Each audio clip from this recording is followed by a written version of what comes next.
ಅದು ರಾತ್ರಿ ಫ್ರಿಡ್ಜಲ್ಲಿ ಹಾಲಿಡೋದನ್ನ ಮರ್ತ್ ಹೋಗಿದ್ದೆ. ಬೆಕ್ಕು ಕುಡಿದ್ಬಿಟ್ಟಿದೆ. ಅತ್ತೆಗೇನಾದ್ರೂ ಗೊತ್ತಾದ್ರೆ ರಂಪಾಟ ಮಾಡ್ಬಿಡ್ತಾರೆ. ಅದಕ್ಕೆ ಟೆನ್ಷನ್ ಆಯ್ತು ಅಷ್ಟೇ, ಬೇರೆ ಏನೂ ಇಲ್ಲ. ಅಯ್ಯೋ ಹೌದಾ? ಆದ್ರೆ ಬೆಕ್ಕು ಕಣ್ಮುಚ್ಕೊಂಡ್ ಹಾಲ್ ಕುಡಿದ್ರೆ ಯಾರಿಗೂ ಗೊತ್ತಾಗಲ್ಲ ಬಿಡಿ.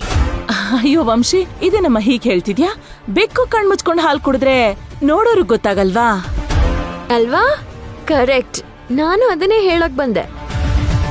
ಬೆಕ್ಕು ಕಣ್ಮುಚ್ಕೊಂಡ್ ಹಾಲ್ ಕುಡಿದ್ರು ಉಳ್ದವ್ರಿಗೆ ಗೊತ್ತಾಗೇ ಆಗತ್ತೆ.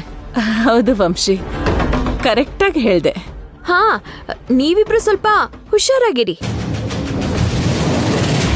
ಈ ಮನೇಲಿ ಇಲಿ ಕಾಟ, ಬೆಕ್ಕಿನ ಕಾಟ ಎರಡು ತುಂಬಾ ಜಾಸ್ತಿ ಆಗ್ಬಿಟ್ಟಿದೆ. ಮೊನ್ನೆ ನೋಡಿದ್ರೆ ಆ ಇಲಿ ಕಾರ್ ಬ್ರೇಕ್ ವಯರೇ ಕಟ್ ಮಾಡಿತ್ತು. ಆದ್ರೆ ಇವತ್ತು ಆ ಬೆಕ್ಕು ನನಗೆ ಕಚ್ಚೋದಿಕ್ ಬಂದಿತ್ತು. ನಾನು ಜಸ್ಟ್ ತಪ್ಪಿಸ್ಕೊಂಡೆ ಗೊತ್ತಾ.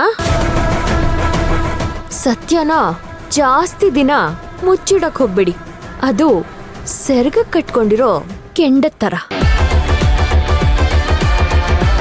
ಇವತ್ತಲ್ಲ ನಾಳೆ ಸುಟ್ಟೇ ಸುಡುತ್ತೆ. ಏನ್ ಹೇಳ್ತಿದ್ಯಾ ವಂಶಿ? ನಾವೇನ್ ಮುಚ್ಚಿಟ್ಟಿದೀವಿ? ಅದೇ ಅತ್ತೆ ಹತ್ರ ಹೋಗಿ ಹಾಲ್ ಕುಡ್ದಿರೋದು ಬೆಕ್ಕು ಅಂತ ಹೇಳ್ಬಿಡಿ.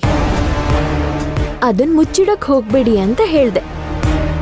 ಯಾಕಂದ್ರೆ ಇವತ್ತಲ್ಲ ನಾಳೆ ಮನೆಯವ್ರ ಎಲ್ರಿಗೂ ಬೆಕ್ಕಿನ ಬಗ್ಗೆ ಗೊತ್ತಾಗೇ ಆಗತ್ತೆ. ಅದನ್ ಹೇಳಕ್ ಬಂದೆ ಅಷ್ಟೇ. ಓ ಅಷ್ಟೇನಾ? ಹ್ಞೂ ಅಷ್ಟೇ. ನೀವೇನ್ ಅನ್ಕೊಂಡ್ರಿ? ನೀವೇನಾದ್ರೂ ಬೇರೆ ಸತ್ಯ ಮುಚ್ಚಿಟ್ಟಿದ್ದೀರಾ? ಅಯ್ಯೋ ಇಲ್ಲ ಇಲ್ಲ, ನಾವ್ಯಾವ ಸತ್ಯನೂ ಮುಚ್ಚಿಟ್ಟಿಲ್ಲ. ಯಾಕ ಕೇಳ್ತಿದ್ಯಾ ವಂಶಿ? ಸುಮ್ನೆ ಕೇಳ್ದೆ. ಆದ್ರೆ ಕೋದಂಡ ಬಾವ ನಿಮ್ಮನ್ನ ತುಂಬಾ ನಂಬಿದ್ದಾರೆ. ಕೊನೆ ಪಕ್ಷ ನೀವು ಅವ್ರ ನಂಬಿಕೆ ಆದ್ರೂ ಉಳಿಸ್ಕೊಳ್ಳಿ ಅನ್ನೋದೇ ನನ್ನ ಆಸೆ. ಹಾ, ಇನ್ನೊಂದ್ ವಿಷಯ, ಈ ಮನೆಗ್ ಹೋಗಿರೋ ಕಳ್ಬೆಕ್ಕನ್ನ ಆದಷ್ಟು ಬೇಗ ಹಿಡಿಯೋಣ ಅಂತಿದ್ದೆ. ನೀವು ನನ್ಗೆ ಹೆಲ್ಪ್ ಮಾಡ್ತೀರಾ ಅಲ್ವಾ?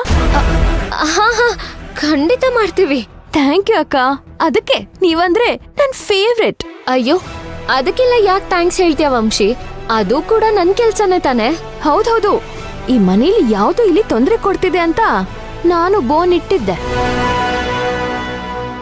ಆದ್ರೆ ಈಗ ಗೊತ್ತಾಯ್ತು, ಸಮಸ್ಯೆ ಇರೋದು ಇಲ್ಲಿದಲ್ಲ ಬೆಕ್ಕಿಂದು ಅಂತ. ಆದಷ್ಟು ಬೇಗ ಹಿಡ್ದು ಗಂಟೆ ಕಟ್ಟಣ, ಸರಿನಾ? ಅದನ್ ಹೇಳೋಣ ಅಂತಾನೆ ನಾನ್ ಬಂದಿದ್ದು.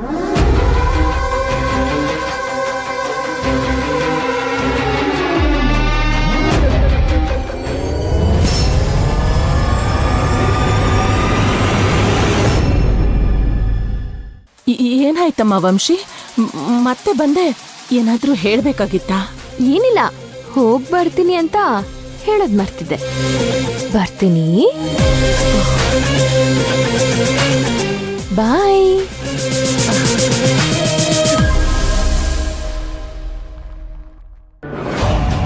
ಹೋದ್ಲು ಅಮ್ಮ. ಪರಮಾತ್ಮ, ಏನೇ ಇವಳು? ಅಮ್ಮ ಪರಮಾತ್ಮ.